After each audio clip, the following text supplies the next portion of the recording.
agenda is the Huscote farm, and I'm going to ask Mr. Skettington to explain to the committee, it's because there's quite a few newer members, why and how we are dealing with this at the present moment. Thank you, Chairman. I'll give it a go. So this application has been appealed against non-determination. So it's not before us today to make a determination. We have to make a recommendation to say what members would have done had they had the opportunity in the jurisdiction to make the decision. So we know we have support in what we're saying at the appeal. So hopefully that clarifies matters to everyone. And I think the officer will make clear that it is not CDC's fault that it's not been determined within 16 weeks, I think it was. Would it be good one of these? Anyway, Chris, we're getting new officers today. Some fresh faces for us to see. This is Chris Wentworth, and he will present the recommendations that we would look at in order to inform our officers how we think they ought to deal with it at appeal. Thank you, Chairman. Evening, members. So the application in front of you is the subject of a non-determination appeal. Application came in early 2022. The council have worked with the applicant to secure additional bits of information, some of which was provided.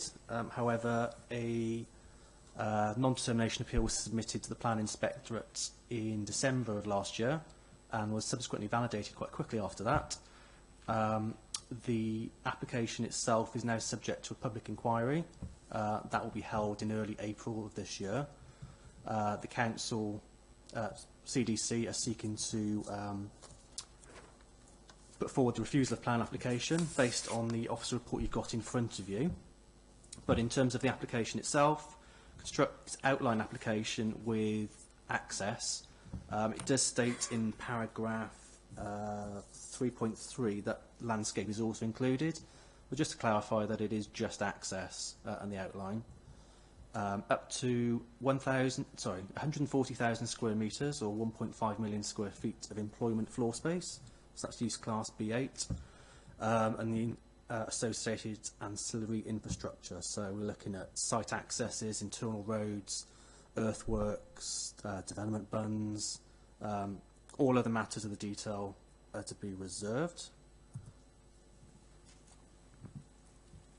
Just to give you a general idea where it's located, site layout plan, the site plan outlined in red.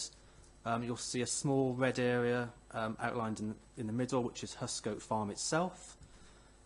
Directly to the east of the M40 Junction 11 roundabout that provides kind of the main access into Banbury itself. You've got, in fact I'll go to the next slide, that will be a bit clearer. You've got the A361, which is the Daventry Road, running north-south along the western side of the site. You've got the A422 that takes you out to Middleton Cheney. And this area here, which is to the left of the application site, directly on the opposite side of the road, is Frontier Park. It's actually it's partially built out. It's more developed than it would show on the aerial photography.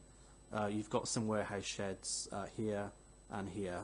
The southern portion close to the roundabout remains currently undeveloped, but does have planning consent for further B8 development there.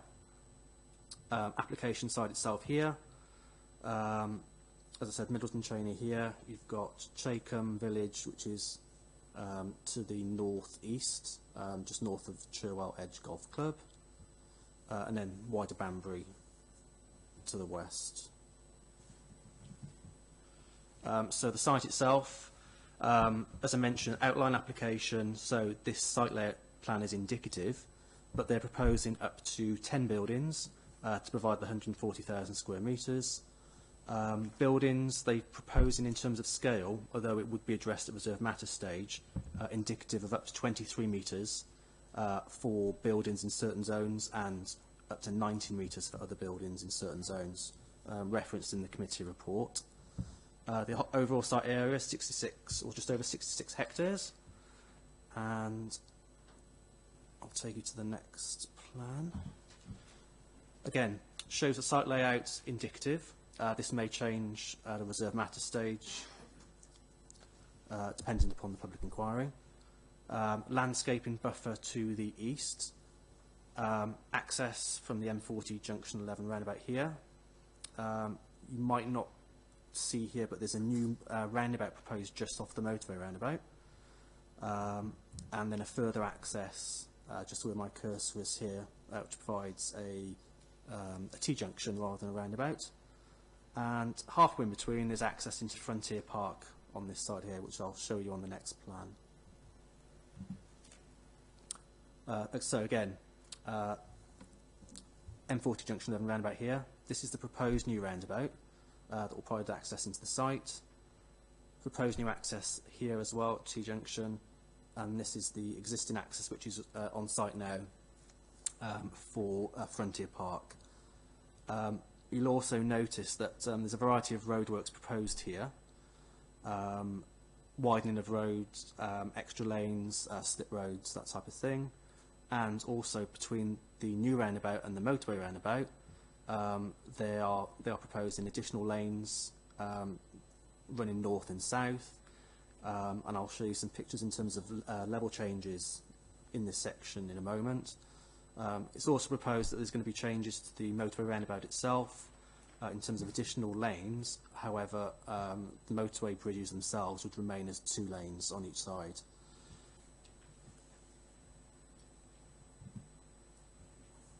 Again, just reiterating the points that I mentioned there, the widening of the A361 Daventry Road to the roundabout and the widening of the A422 kind of roundabout.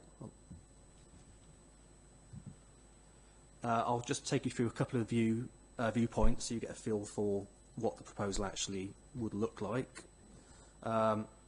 Approaching motorway junction 11, where the cursor is, that building there is Frontier Park, and you can see the land level rises up from the motorway up towards Middleton Cheney and Chatham here. The proposed buildings would essentially infill this gap here in terms of a viewpoint from the M40. And again, slip road, M40 junction 11. You've got the car park here which serves Frontier Park, and the proposed buildings would kind of infill this point from basically the left of the picture pretty much up to the roundabout itself. And that provides a clearer view. In essence, the buildings would be within the foreground of this area. As you can see, the land rises up on the escarpment. That view would be, well, you wouldn't have this view from that vantage point. This is the roundabout itself, so this is the A361 Daventry Road access that would be widened to facilitate the development. The roundabout would just be off to the left here, but in essence the buildings would be in the foreground here, so quite viewable from that vantage point. As I mentioned earlier, they're looking to widen the A361 Daventry Road to the roundabout. So this is me stood next to the road, and there's probably roughly a 3-metre level change difference between the road here, as you can see a car there, and the field here. But also the road itself will come further into the field, so there will be quite substantial engineering works to facilitate the road widening. And again, stood in the application site looking across the A422. Basically the roundabout is here, Middleton Cheney in that general direction, and Cardiff School is just to the left of this photo as well. In the foreground you'll see that some archaeological works have already been undertaken to ascertain what may or may not be on site, and that's undertaken across the wider site as well.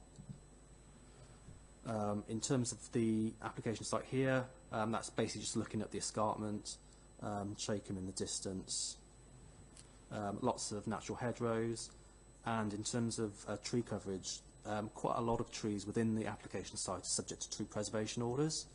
I believe there are 42 tree preservation orders on site, which either relate to individual or group trees. And again, it's along this section here, which is the access track to Huscote Farm. The majority of these trees are subject to TPOs, and just behind this tree here you can see the Huscote Farm building as well.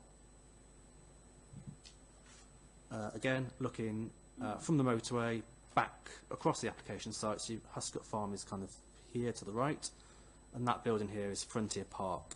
So in essence, you've got the A361 Daventry Road here, and all of this area would be developed as part of the application site.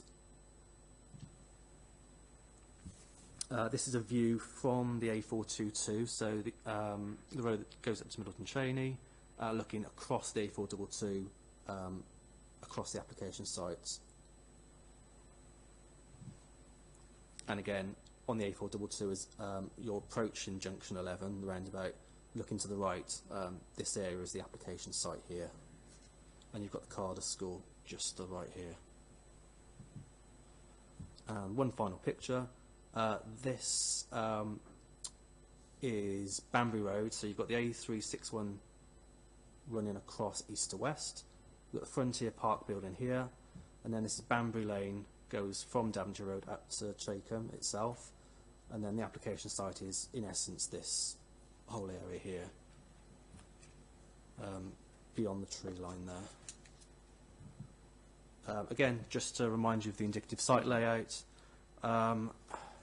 the application is recommended for refusal based on 15 refusal reasons outlined within the report. Obviously, it's subject to a non-determination appeal, so members wouldn't be issuing a decision today, but ultimately confirming whether the officer recommendation is acceptable to members. Just to outline, I won't go through all the reasons for refusal, but I'll just outline the topic areas which we would be fighting the appeal on. So the site itself isn't allocated for any form of development. We've got serious highway concerns in terms of lack of information, in terms of modelling, in terms of capacity, what is actually proposed in terms of highway mitigation measures. Some of the proposals on the plans don't marry up to some of the initial modelling that we've already had. We have a holding objection from National Highways, specifically in relation to the M40 as a strategic highway network. Objections from OCC Highways. They've got significant concerns over the ability of the development to not adversely impact upon the highway network, both trunk roads and the wider town of Banbury.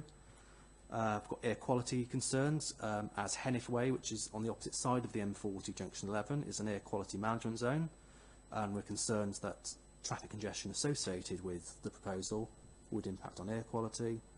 And same with regards to the economic arguments that if we end up with gridlocked M40 Junction 11, that's the main access into Banbury as a town as a whole, which we wouldn't wish to see. At the moment, we haven't agreed Section 106 heads of terms, although you'll note within the report and the written updates that Highways have put forward some heads of terms, but these aren't substantive. We've got concerns over lack of information over archaeology, adverse impact on landscape given the scale of the buildings and the general scale of development, flooding and drainage issues, along with ecology, protected species and biodiversity, and the lack of information related to that for us to make an adequate assessment. In terms of a couple of verbal updates, just to make members aware that a written scheme of investigation has been agreed with the county archaeologists, hence the trenches on site. The works are ongoing, but we haven't had any results and they're not expected imminently. And in terms of the written update that you've seen, there's a slight change to refusal reason 15 with regards to Section 106. And there's also a couple of updates to the heads of terms following some updates from Highways. Quite a lot of information there, but in essence we're looking to refuse the application and fight the appeal on the 15 refusal reasons. Thank you, Chairman. Thank you. We have one speaker. Right, I've lost my bit of paper. Lisa Phipps, local resident, on behalf of CPRE and Banbury Civic Society. I have been asked why we have a speaker when we're not actually determining an application, but we have precedence of speakers at these type of application dealings. Sorry, you have 5 minutes. Huscote is a beautiful unspoilt area of Banbury countryside. It contains remnants of the agricultural heritage of the Banbury area, links to the once famous Banbury cheese, and the biodiversity supports an abundance of wildlife. It is our strong opinion that the location of the site is entirely unsuitable for development. Developing the area would present as a starkly industrial mass of metal in the rolling open countryside, have a hugely detrimental impact on our landscape and local heritage, increase traffic with accompanying air pollution, and place further pressure on the M40 roundabout, which is already insufficient for the volume, increase noise from alarms and machinery for nearby homes, remove the natural habitat for wildlife and birds, and increase flooding risks by removing permeable surfaces. The planning officer has presented a thorough report covering each of these aspects, considering the technical details and explaining in detail the relevant policies, those that form Cherwell's adopted local plan, and government policies across all aspects that this application fails to comply with.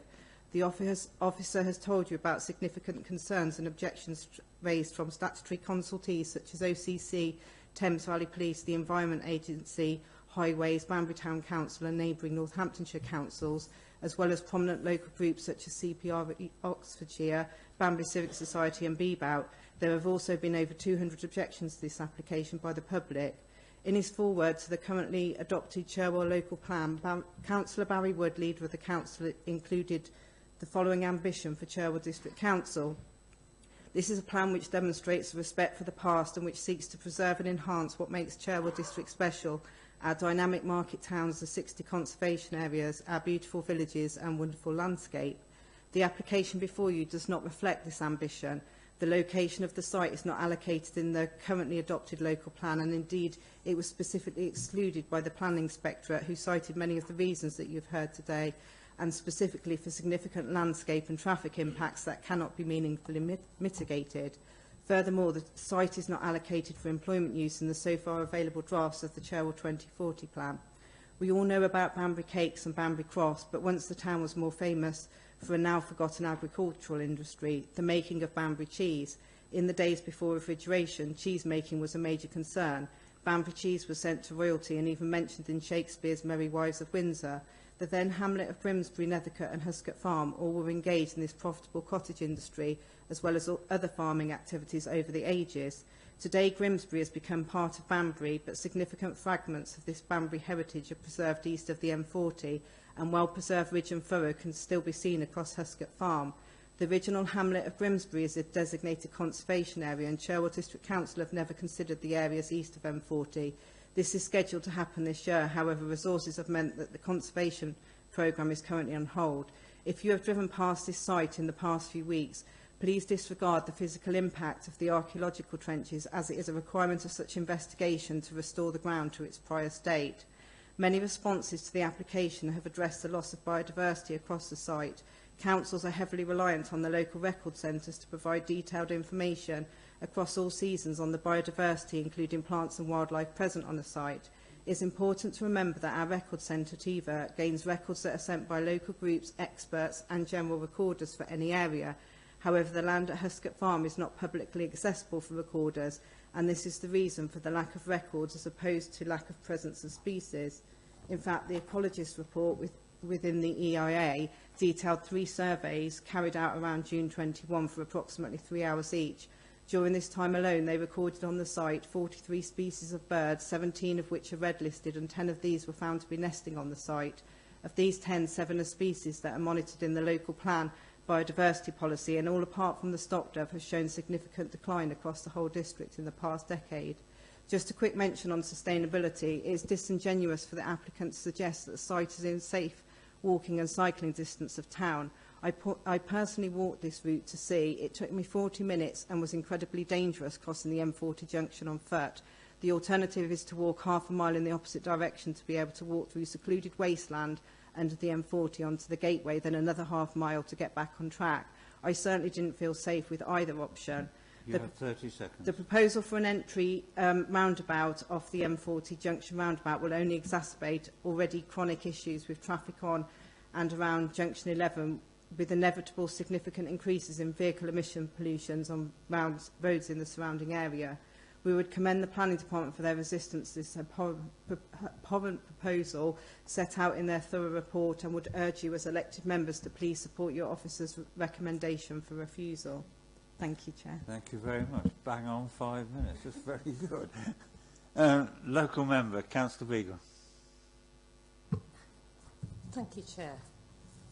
Yes, I find this fascinating that we are not considering this application, but we are looking at what we might have done had we considered this application, because the applicant has appealed non-determination. I am very confused, actually, as to why, when the National Highways have put in a holding direction to consider the likely transport impacts of the development proposals on the strategic highway network, which in fact remains in force until the 21st of March 2023. It's bemusing to me that that highways direction hasn't meant that we do not have the relevant information on the traffic impact. And I mean, furthermore, talking about traffic, I think all parties have agreed that highway modelling such as VISIM is needed to accurately represent the flow of vehicles onto primary junctions, and the analysis from VISIM has not yet been undertaken, I believe. So we have a problem in that there's potentially the location of this site so close to junction 11 and that roundabout which has 5 roads going onto it, for all of those who are familiar. I think the highways and traffic impact is particularly important, hence highways wouldn't be putting a holding restriction. And I think we can also point to the fact that in some of the reasons for refusal, 15 reasons for refusal, no less than 5 of them actually also relate to traffic and sustainability and highway safety and the ability of the junction to, support the increase in traffic. So, and then finally, obviously, we've got 15 reasons. I don't think I need to say much more. I would just urge this committee to support the officer's recommendation that this application be refused on those 15 grounds, with the obviously amendment to the 15. Take account of the fact that the highways direction seems to have been completely ignored in this case because it hasn't yet finished, and also, so please support the officers and leave them to go forward and defend its appeal on the 15 grounds as given. You have a seconder, Councillor Beard. Do you wish to speak? Thank you, Chair. The Speaker and Councillor Beagle have adequately explained the reasons why there are strong grounds to reject this application were we to take a decision today, right? So I think it's pretty rare that we have 15 reasons for objecting to something on planning grounds, I point out. And I emphatically urge you all to vote for the officer's recommendation and to empower our staff to put that case at the inquiry. Thank you. That's all I've got to say. Councillor Broad. Thank you, Chairman. I wonder if I could add another reason for objection as well, which is, and I wonder whether there's a plot afoot, because it's the second application I've noticed where ESD5 is missing from your list. You've got ESD3 and ESD6, but not ESD5. And considering we've got 1 million square feet of warehousing, and the planning ESD5 says anything over 1 million square metres, sorry, 1,000 square metres, requires consideration of solar panels on all those roofs. If you've got that huge area, if this happens to get approved in the appeal, then we really do need to have that whole area covered in solar panels, and not, as the applicant quite often tries to say, which you just stick it over the offices. But anyway, it's missing off the list. So ESD5, please. This is an outline permission, obviously. Councillor Corking. Thank you, Chairman. Councillor Broad didn't disappoint.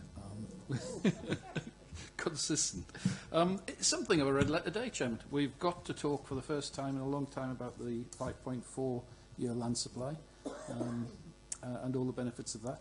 We had a unanimous decision across the chamber on the Ambrosden application. And now, Chairman, an application that OCC Highways puts a strong objection into. I'm beginning to think that my slow cooker curry, which I forgot to turn down before I left today, might be edible when I get home tonight. So I'll keep it short in the hope that I don't end up with just water. I absolutely support the officer's direction of travel on this. We could be here all night talking about just the sheer wrong-headedness of this proposal for this location. So they have my very best wishes to go forth and do battle on it. Councillor Holland. Yes, I'm only going to put my tuppence worth in because I know this site extremely well. I've spent lots of time riding all over that farm, and it's an extraordinarily beautiful place, actually, very, very unspoilt. I was rather horrified when they built the sheds on that side of the motorway, on, I think it was old cattle sheds there, as I remember, before, which is presumably how they got permission for doing, but they're enormous, out of scale and so forth. That bit of land between there and Middleton Cheney happens to be a really beautiful spot. For crike's sake, if this committee can't protect that sort of area here, I don't know what we're sitting here to do. So I completely applaud what the officers have to do, and of course you have my full support. I talk out of emotion there rather than out of planning reasons, but it's actually a really special site. If you can start putting sheds all over that, well, for God's sake, we can put them anywhere. So, Councillor Clark, I think you wish to speak. Yeah, thank you, Chairman. Unusual for me to speak on virtually every application. Most unusual. I've reported to this planning committee on more than one occasion, and in fact to full council on more than one occasion, the extreme pressure that development management have been under for the past few years for a variety of different reasons. Officers are obliged to supply us with all the relevant information before we consider a planning application, and they do so diligently, and in fact they put a lot of extra hours in making contact with applicants, requesting this, that and the other. Some of the reasons that we've got here for refusal are purely simply because of lack of information. And I wonder, in fact, whether perhaps we should just consider in the future looking at these applications, giving the applicant a certain amount of time. They have the responsibility to supply the information. If they don't supply it, bring it to us a little bit earlier so this sort of situation doesn't arise, with a recommendation for refusal. Thank you. If there's no other speaker, it's been proposed and seconded that we accept the officer's recommendation subject to the update, that these are the reasons that this committee would use if we were dealing with the application as such, and we offer them to the officers to take away to the public inquiry for 7 or 8 days in the beginning of April. So all those in favour, please show. Thank you, Chairman. That's unanimous. That would have been refused. It is. So I would propose that we have a 5-minute break, and Councillor Corking perhaps can get home for his meal, as he will be declaring an interest in the next application.